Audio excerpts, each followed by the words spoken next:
시편 130편은 성전에 올라가는 노래, 즉 순례자의 노래입니다. 이 시편을 읽고 묵상하면서 저는 시편 51편 17절의 하나님께서 구하시는 제사는 상한 심령이라, 하나님이여 상하고 통회하는 마음을 주께서 멸시하지 아니하시다라는 구절이 떠오릅니다. 순례자이며 제자인 그리스도인은 하나님과 함께 고통을 직시하고 이겨내기를 소망하는 사람입니다.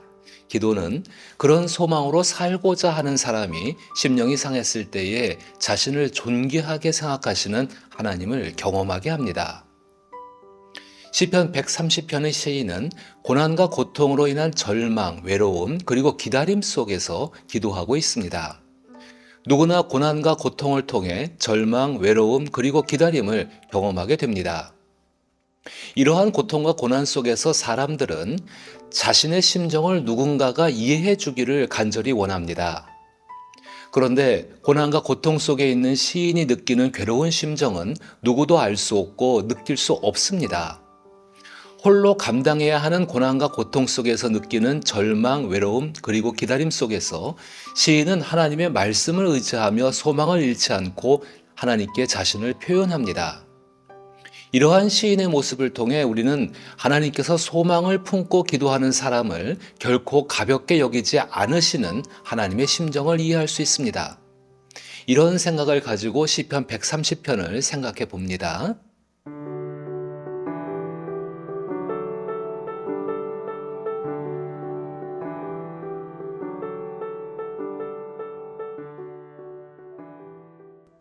1절과 2절은 절망 속에서 하나님께 기도하는 시인의 심정을 표현하고 있습니다.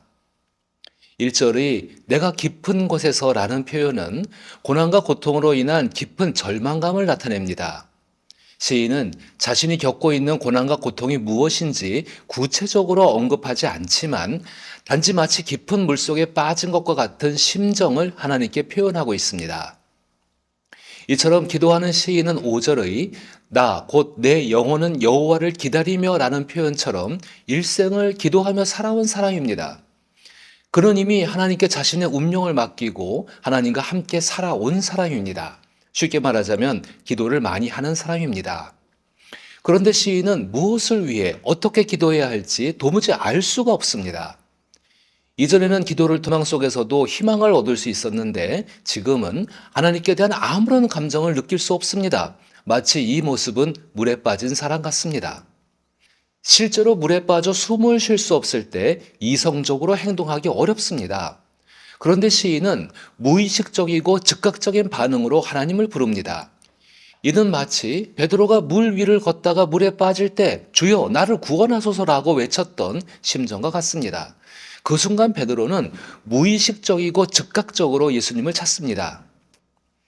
이처럼 기도하는 시인의 마음을 하나님께서 무시하거나 가볍게 여길 수 없는 것은 시인에게 있는 슬픈 마음 때문만은 아닙니다. 시인이 할 수 있는 것은 하나님을 부르는 것 외에는 아무것도 할 수 없는 절박한 심정이기 때문입니다. 누구나 고난과 고통으로 인해 절망할 때가 있습니다.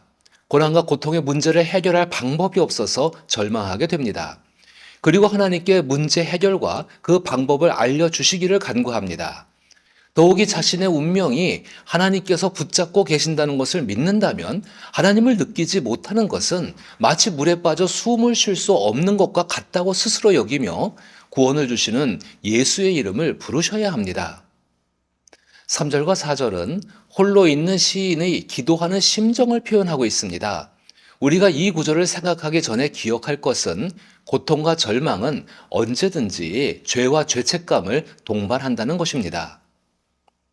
3절과 4절은 형사 법정을 연상시킵니다. 시인은 자신의 죄를 직면한 채 변호인이 없는 상태에서 법정에 서 있습니다. 아무도 시인의 편을 들어주지 않습니다.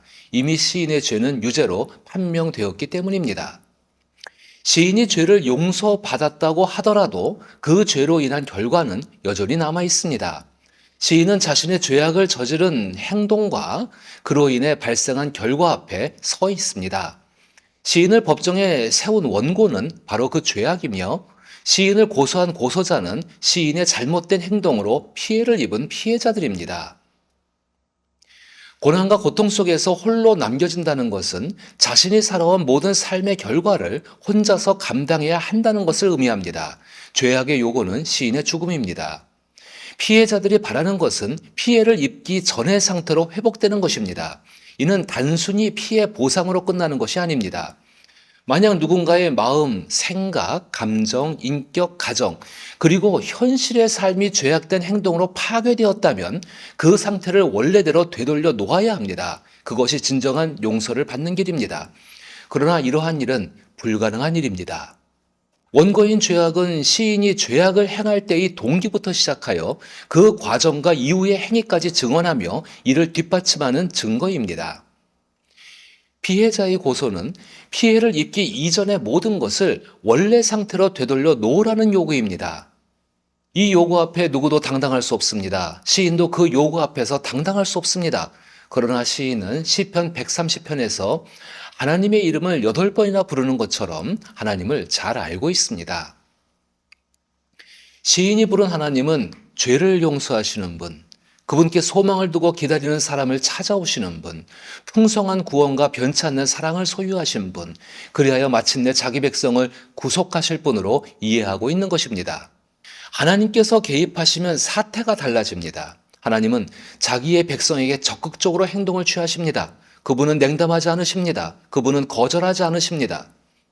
하나님은 이중 인격자도 아니시고 꿈을 버리지도 않으십니다. 하나님은 기분 내키는 대로 행동하는 변덕쟁이도 아닙니다. 겨우 연명할 만큼 돌봐주는 구두쇠도 아닙니다. 우리가 고통을 직면하고 인정하고 받아들이며 이겨내야 할 이유가 여기에 있습니다. 고통은 궁극적인 것도 아니고 최종 결론도 아닙니다. 하나님은 우리가 겪는 고통의 최전방에 언제나 계십니다. 하나님은 상처 입고 쩔뚝거리고 길을 잃고 방황하는 자를 찾으십니다. 하나님은 말 안 듣고 갈팡질팡하는 이에게 다가오십니다. 정말로 하나님이 그런 분이 아니라면 우리에겐 설 땅이 없습니다. 그래서 시인은 당당할 수 없고 설 자리가 없지만 말하는 것입니다. 여호와여, 주께서 죄악을 지켜보실진데 주여 누가 서리이까? 그러나 사유하심이 주께 있음은 주를 경외하게 하심이니이다. 기독교의 구원의 은혜가 값싸게 여겨지는 이유는 3절과 4절에서 나의 죄악을 지켜보시는 하나님의 심정을, 그리고 사유하심, 즉 관용과 용서를 베푸시는 하나님의 행동을 간과하기 때문입니다. 그 하나님을 의지해서 기도할 때 우리는 5절과 6절에서 말하고 있는 시인의 기다림을 생각해야 합니다. 5절에서 시인은 자신이 기다리고 있는 것이 하나님과 주의 말씀임을 언급하고 있습니다. 6절에서는 시인의 기다림을 파수꾼이 아침을 기다리는 것보다 더하다라고 표현합니다. 파수꾼은 어둠 속에서 극도의 긴장감과 무거운 책임감을 안고 밤을 새우고 있습니다. 그는 어둠 속에 숨어 있는 적들의 공격 대상이기 때문에 언제 적의 기습 공격을 받아 생명을 잃을지 모르는 상황에 처해 있습니다. 사선에 서 있는 파수꾼에게 아침은 밝은 태양빛이 비추는 순간으로 그때 적들은 숨게 됩니다. 아침이 오면 시인은 수고했다, 이제 집에 돌아가 쉬라는 말을 듣게 되는 때입니다. 파수꾼은 매우 중요한 역할을 맡은 사람입니다. 그러나 정작 그가 하는 일은 많지가 않습니다. 파수꾼의 기다림이 끝나는 때는 아침에 거대한 태양에서 방출하는 막대한 에너지가 쏟아질 때입니다. 파수꾼은 그러한 현상을 조절하거나 그 일에 영향을 줄 수 없습니다. 아침이 찾아오는 거대한 일 앞에서 파수꾼은 단지 파수꾼일 뿐입니다.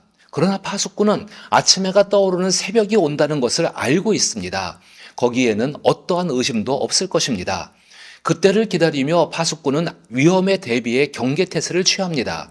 그 파수꾼으로 인하여서 아침 해가 뜨면 누군가는 자기의 일상을 살기 시작할 것을 알고 있을 뿐입니다.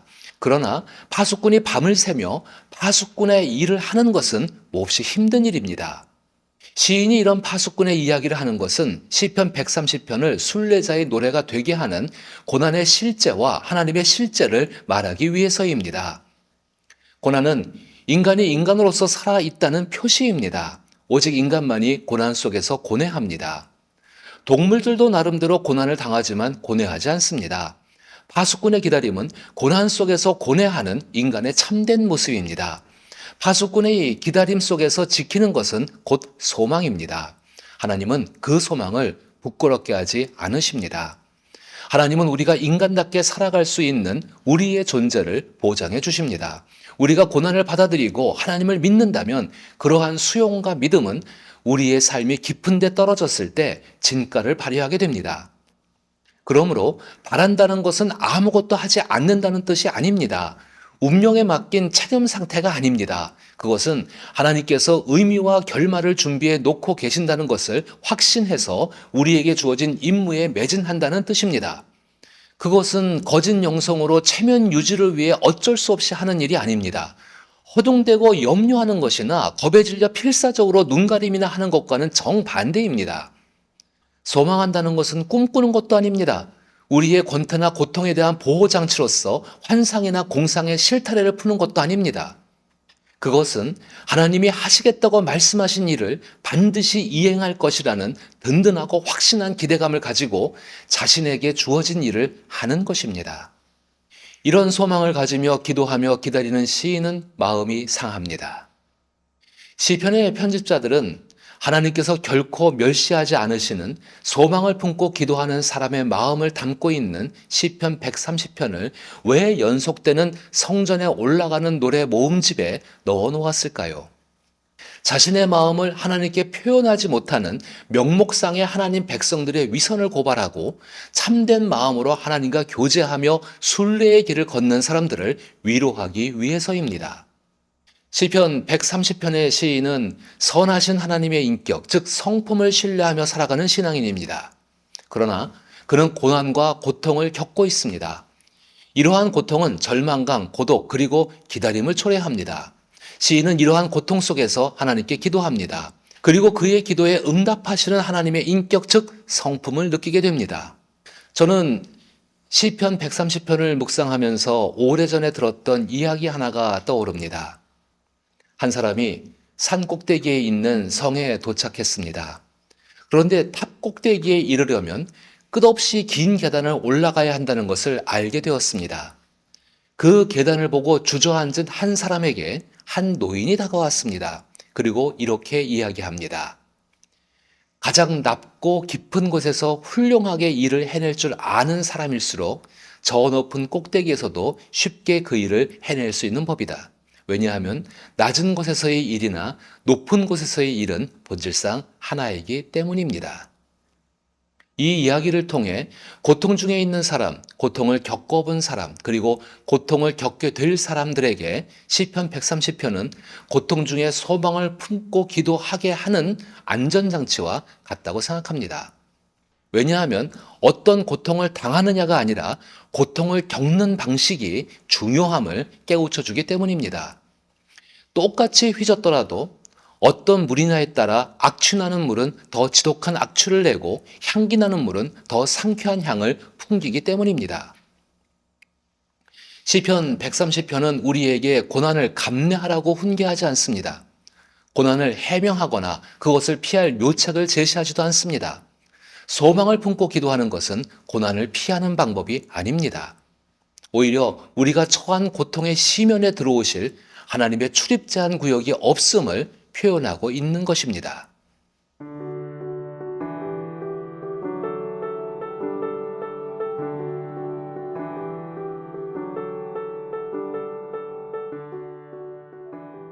우리를 환난에 빠뜨리는 그 무엇도 그 누구도 우리를 하나님으로부터 떼어놓을 수 없는 것은 사유하심이 주께 있기 때문입니다. 그로 인해 시인은 자신 안에서 일어나는 하나님으로 인한 뜨거움을 느낍니다. 이러한 시인의 생생한 경험은 회심 이후 믿음으로 의롭다함을 받은 후에도 변화가 없는 명목상의 신앙인에게 자신의 신앙생활을 돌아보고 성숙에 이르는 변화를 촉구하고 있습니다. 그리스도인들은 하나님 사랑의 빚진 자라고 말합니다. 예수 그리스도로 인해 우리는 죄와 그로 인한 모든 책임에서 벗어날 수 있게 되었습니다. 이러한 하나님의 무죄 선고와 아들 예수 그리스도로 인한 대속과 속량은 그리스도인이 받은 사랑에 대한 책임을 강조합니다. 1만 달란트의 빚을 진 사람이 주인에게 빚을 탕감받고 100데나리온의 빚을 진 사람에게 대한 태도를 바꿔야 하는 것처럼 주님께서 우리의 죄악된 행위로 인해 피해를 입은 모든 것을 회복시키시는 그 일을 위해 우리는 자기 자신을 희생해야 합니다. 이것이 삶에서 상한 심령으로 주님을 찾는 모습입니다. 이러한 기도를 드리는 사람의 마음으로 고난과 고통 속에서도 예수 그리스도처럼 승리할 수 있기를 나사렛 예수 이름으로 축복합니다.